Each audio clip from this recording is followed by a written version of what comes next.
Hey Dad, today we are reading 2 Kings chapter 4 to 6 and Matthew chapter 12 verse 22 to 50. 2 Kings chapter 4. Elisha and the widow's oil. A certain woman of the wives of the sons of the prophets cried out to Elisha, saying, "Your servant, my husband, is dead, and you know that your servant feared the Lord, and the creditor is coming to take my 2 sons to be his slave." So Elisha said to her, "What shall I do for you? Tell me, what do you have in the house?"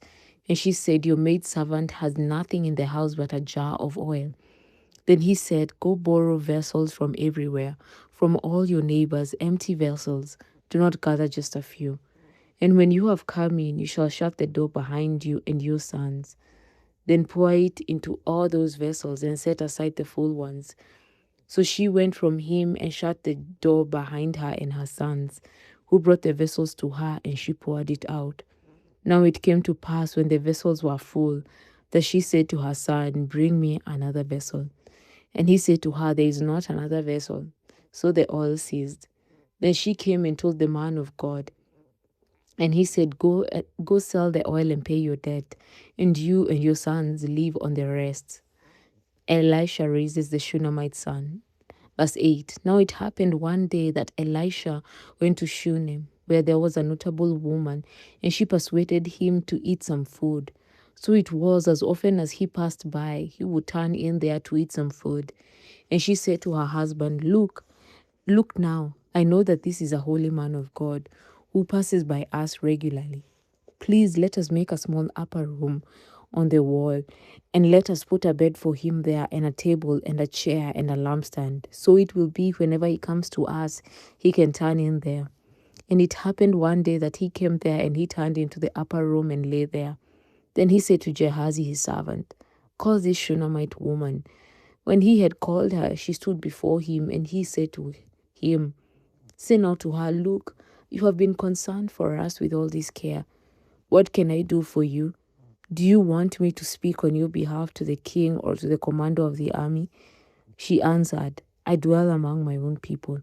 So he said, "What then is to be done for her?" And Gehazi answered, "Actually, she has no son, and her husband is old." So he said, "Call her." When he had called her, she stood in the doorway. Then he said, "About this time next year you shall embrace a son." And she said, "No, my lord, man of God, do not lie to your maidservant." But the woman conceived and bore a son when the appointed time had come, of which Elisha had told her. And the child grew. Now it happened one day that he went out to his father into the reapers. And he said to his father, My head, my head." So he said to a servant, "Carry him to his mother." When he had taken him and brought him to his mother, he sat on her knees till noon, and then died. And she went up and laid him on the bed of the man of God, shut the door upon him, and went out. Then she called to her husband and said, "Please send me one of the young men and one of the donkeys, that I may run to the man of God and come back." So he said, "Why are you going to him today? It is neither the new moon nor the Sabbath." And she said, "It is well." Then she saddled a donkey and said to her servant, "Drive and go forward. Do not slacken the pace for me unless I tell you." And so she departed and went to the man of God at Mount Carmel. So it was, when the man of God saw her afar off, that he said to his servant Gehazi, "Look, the Shunammite woman. Please run now to meet her and say to her, 'Is it well with you? Is it well with your husband? Is it well with your child?'" And she answered, "It is well." Now when she came to the man of God at the hill, she caught him by the feet, but Gehazi came near to push her away. But the man of God said, "Let her alone, for her soul is in deep distress, and the Lord has hidden it from me and has not told me." So she said, "Did I ask a son of my Lord? Did I not say, 'Do not deceive me'?" Then he said to Gehazi, "Get yourself ready and take my staff in your hand and be on your way. If you meet anyone, do not greet him, and if anyone greets you, do not answer him, but lay my staff on the face of the child." And the mother of the child said, "As the Lord lives, and as your soul lives, I will not leave you." So he arose and followed her. Now Gehazi went on ahead of them and laid the staff on the face of the child, but there was neither voice nor hearing. Therefore he went back to meet him and told him, saying, the child has not awakened. When Elisha came into the house, there was a child lying dead on his bed. He went in therefore, shut the door behind the two of them, and prayed to the Lord. And he went up and lay on the child, and put his mouth on his mouth, his eyes on his eyes, and his hands on his hands, and he stretched himself out on the child, and the flesh of the child became warm. He returned and walked back and forth in the house, and again he went up and stretched himself out on him. Then the child sneezed 7 times, and the child opened his eyes. And he called Gehazi and said, Call this Shunammite woman. So he called her, and when she came in to him, he said, Pick up your son. So she went in, fell at his feet, and bowed to the ground. Then she picked up her son and went out. Elisha purifies the pot of stew. Verse 38. And Elisha returned to Gilgal, and there was a famine in the land. Now the sons of the prophets were sitting before him. And he said to his servant, Put on the large pot and boil stew for the sons of the prophets. So one went out into the field to gather herbs, and found a wild vine, and gathered from it a lapful of wild gourds, and came and sliced them into the pot of stew, though they did not know what they were. Then they served it to the men to eat. Now it happened as they were eating the stew that they cried out and said, Man of God, there is death in the pot. And they could not eat it. So he said, Then bring some flour. And he put it into the pot and said, Serve it to the people that they may eat. And there was nothing harmful in the pot. Elisha feeds 100 men. Verse 42. Then a man came from Baal Shalisha and brought the man of God bread of the first fruits, 20 loaves of barley bread, and newly ripened grain in his knapsack. And he said, Give it to the people, that they may eat. But his servant said, What? Shall I set this before 100 men? He said again, Give it to the people, that they may eat. For thus says the Lord, they shall eat and have some left over. So he set it before them, and they ate and had some left over, according to the word of the Lord. Chapter 5. Naaman's leprosy healed. Now Naaman, commander of the army of the king of Syria, was a great and honorable man in the eyes of his master, because by him the Lord had given victory to Syria. He was also a mighty man of valor, but a leper. And the Syrians had gone out on raids and had brought back captive a young girl from the land of Israel. She waited on Naaman's wife. Then she said to her mistress, If only my master were with the prophet who is in Samaria, for he would heal him of his leprosy. And Naaman went in and told his master, saying, Thus and thus said the girl who is from the land of Israel. Then the king of Syria said, Go now, and I will send a letter to the king of Israel. So he departed and took with him 10 talents of silver, 6,000 shekels of gold, and 10 changes of clothing. Then he brought the letter to the king of Israel and said, Now be advised, when this letter comes to you, that I have sent Naaman my servant to you, that you may heal him of his leprosy. And it happened, when the king of Israel read the letter, that he tore his clothes and said, Am I God to kill and make alive, that this man sends a man to me to heal him of his leprosy? Therefore please consider and see how he seeks a quarrel with me. So it was, when Elisha, the man of God, heard that the king of Israel had torn his clothes, that he sent to the king, saying, Why have you torn your clothes? Please let him come to me, and he shall know that there is a prophet in Israel. Then Naaman went with his horses and chariot, and he stood at the door of Elisha's house. And Elisha sent a messenger to him, saying, Go and wash in the Jordan 7 times, and your flesh shall be restored to you, and you shall be clean. But Naaman became furious, and went away and said, Indeed, I said to myself, he will surely come out to me and stand and call on the name of the Lord his God, and wave his hand over the place, and heal the leprosy. Are not the Abana and the Pharpar, the rivers of Damascus, better than all the waters of Israel? Could I not wash in them and be clean? So he turned and went away in a rage. And his servants came near and spoke to him and said, My father, if the prophet had told you to do something great, would you not have done it? How much more then when he says to you, Wash and be clean? So he went down and dipped 7 times in the Jordan, according to the saying of the man of God, and his flesh was restored like the flesh of a little child, and he was clean. And he returned to the man of God, he and all his aides, and came and stood before him and said, Indeed, now I know that there is no God in all the earth except in Israel. Now therefore, please take a gift from your servant. But he said, As the Lord lives, before whom I stand, I will receive nothing. And he urged him to take it, but he refused. So Naaman said, Then, if not, please let your servant be given 2 mule loads of earth, for your servant will no longer offer either burnt offering or sacrifice to other gods, but to the Lord. Yet in this thing may the Lord pardon your servant.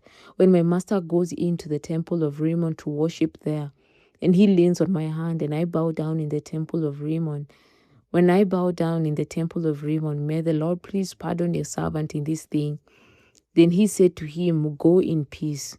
So he departed from him a short distance. Gehazi's greed, verse 20. But Gehazi, the servant of Elisha, the man of God, said, Look, my master has spared Naaman this Syrian, while not receiving from his hands what he brought. But as the Lord lives, I will run after him and take something from him. So Gehazi pursued Naaman. When Naaman saw him running after him, he got down from the chariot to meet him and said, Is all well? And he said, All is well. My master has sent me, saying, Indeed, just now 2 young men of the sons of the prophets have come to me from the mountains of Ephraim. Please give them a talent of silver and 2 changes of garments. So Naaman said, Please take the 2 talents. And he urged him and bound 2 talents of silver in 2 bags with 2 changes of garments, and he urged him and bound 2 talents of silver in 2 bags with 2 changes of garments, and handed them to 2 of his servants, and they carried them on ahead of him. When he came to the citadel, he took them from their hand and stored them away in the house. Then he let the men go, and they departed. Now he went in and stood before his master. Elisha said to him, Where did you go, Gehazi? And he said, Your servant did not go anywhere. Then he said to him, Did not my heart go with you when the man turned back from his chariot to meet you? Is it time to receive money and to receive clothing, olive groves and vineyards, sheep and oxen, male and female servants? Therefore the leprosy of Naaman shall cling to you and your descendants forever. And he went out from his presence leprous, as white as snow. Chapter 6. The floating axe head.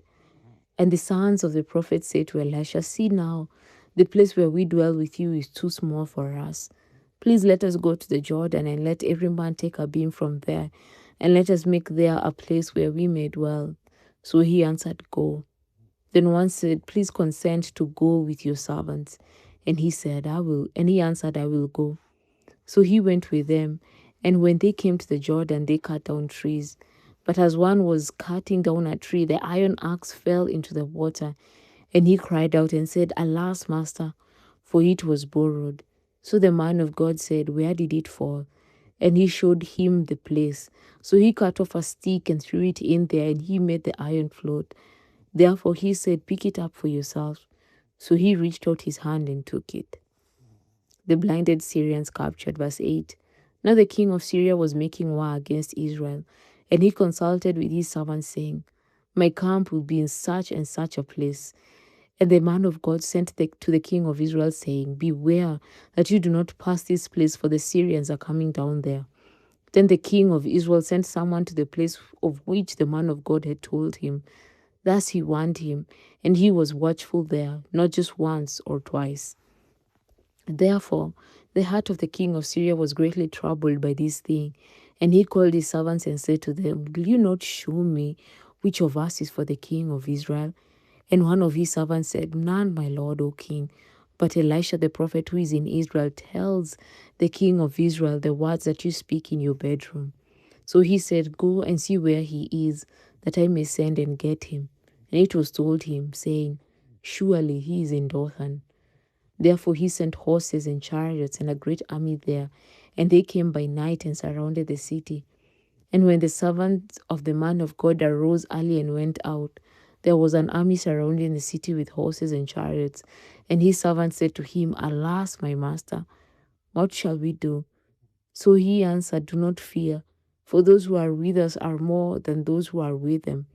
And Elisha prayed and said, Lord, I pray, open his eyes that he may see. Then the Lord opened the eyes of the young man, and he saw. And behold, the mountain was full of horses and chariots of fire all around Elisha. So when the Syrians came down to him, Elisha prayed to the Lord and said, strike these people, I pray, with blindness. And he struck them with blindness according to the word of Elisha. Now Elisha said to them, this is not the way, nor is this the city. Follow me, and I will bring you to the man whom you seek. But he led them to Samaria. So it was when they had come to Samaria that Elisha said, Lord, open the eyes of these men that they may see. And the Lord opened their eyes, and they saw, and there they were inside Samaria. Now when the king of Israel saw them, he said to Elisha, my father, shall I kill them? Shall I kill them? But he answered, you shall not kill them. Would you kill those whom you have taken captive with your sword and your bow? Set food and water before them, that they may eat and drink and go to their master. Then he prepared a great feast for them, and after they ate and drank, he sent them away, and they went to their master. So the bands of Syrian raiders came no more into the land of Israel. Syria besieges Samaria in famine. Verse 24. And it happened after this that Ben-Hadad, king of Syria, gathered all his army and went up and besieged Samaria. And there was a great famine in Samaria. And indeed they besieged it until a donkey's head was sold for 80 shekels of silver, and 1/4 of a cub of dove droppings for 5 shekels of silver. Then as the king of Israel was passing by on the wall, a woman cried out to him, saying, help my lord, O king. And he said, if the Lord does not help you, where can I find help for you? From the threshing floor or from the winepress? Then the king said to her, what is troubling you? And she answered, this woman said to me, give your son, that we may eat him today, and we will eat my son tomorrow. So we boiled my son and ate him. And I said to her on the next day, give your son that we may eat him. But she has hidden her son. Now it happened when the king heard the words of the woman that he tore his clothes. And as he passed by on the wall, the people looked, and there underneath he had sackcloth on his body. Then he said, God do so to me and more also, if the head of Elisha the son of Shaphat remains on him today. But Elisha was sitting in his house, and the elders were sitting with him. And the king sent a man ahead of him. But before the messenger came to him, he said to the elders, do you see how this son of a murderer has sent someone to take away my head? Look, when the messenger comes, shut the door and hold him fast at the door. Is not the sound of his master's feet behind him? And while he was still talking with them, there was a messenger coming down to him. And then the king said, surely this calamity is from the Lord. Why should I wait for the Lord any longer? Matthew chapter 12, verse 22 to 50. A house divided cannot stand. Then one was brought to him who was demon-possessed, blind and mute, and he healed him, so that the blind and mute man both spoke and saw. And all the multitudes were amazed and said, could this be the son of David? Now when the Pharisees heard it, they said, this fellow does not cast out demons except by Beelzebub, the ruler of the demons. But Jesus knew their thoughts and said to them, every kingdom divided against itself is brought to desolation, and every city or house divided against itself will not stand. If Satan casts out Satan, he is divided against himself. How then will his kingdom stand? And if I cast out demons by Beelzebub, by whom do your sons cast them out? Therefore they shall be your judges. But if I cast out demons by the Spirit of God, surely the kingdom of God has come upon you. Or how can one enter a strong man's house and plunder his goods unless he first binds the strong man, and then he will plunder his house? He who is not with me is against me, and he who does not gather with me scatters abroad. The unpardonable sin. Verse 31. Therefore I say to you, every sin and blasphemy will be forgiven men, but the blasphemy against the Spirit will not be forgiven men. Anyone who speaks a word against the Son of Man, it will be forgiven him. But whoever speaks against the Holy Spirit, it will not be forgiven him, either in this age or in the age to come. A tree known by its fruit. Verse 33. Either make the tree good and its fruit good, or else make the tree bad and its fruit bad. For our tree is known by its fruit. Brood of vipers, how can you, being evil, speak good things? For out of the abundance of the heart the mouth speaks. A good man out of the good treasure of his heart brings forth good things, and an evil man out of the evil treasure brings forth evil things. But I say to you that for every idle word men may speak, they will give account of it in their day of judgment. For by your words you will be justified, and by your words you will be condemned. The scribes and the Pharisees asked for a sign. Verse 38. Then some of the scribes and Pharisees answered, saying, Teacher, we want to see a sign from you. But he answered and said to them, An evil and adulterous generation seeks after a sign, and no sign will be given to it except the sign of the prophet Jonah. For as Jonah was 3 days and 3 nights in the belly of the great fish, so will the Son of Man be 3 days and 3 nights in the heart of the earth. The men of Nineveh will rise up in the judgment with this generation and condemn it, because they repented at the preaching of Jonah, and indeed a greater than Jonah is here. The queen of the south will rise up in the judgment with this generation and condemn it, for she came from the ends of the earth to hear the wisdom of Solomon, and indeed a greater than Solomon is here. An unclean spirit returns, verse 43. When an unclean spirit goes out of a man, he goes through dry places seeking rest and finds none. Then he says, I will return to my house from which I came. And when he comes, he finds it empty, swept and put in order. Then he goes and takes with him 7 other spirits more wicked than himself, and they enter and dwell there. And the last state of that man is worse than the first. So it shall also be with this wicked generation. Jesus' mother and brothers sent for him, verse 46. While he was talking to the multitudes, behold, his mother and brothers stood aside, seeking to speak with him. Then one said to him, Look, your mother and your brothers are standing outside, seeking to speak with you. But he answered and said to the one who told him, Who is my mother and who are my brothers? And he stretched out his hand toward his disciples and said, Here are my mother and my brothers. For whoever does the will of my Father in heaven is my brother and sister and mother. And that is the word of the Lord. Blessed be the reading of your word, Jesus. I love you so much, Dad, and I'll see you in the next chapters. Bye.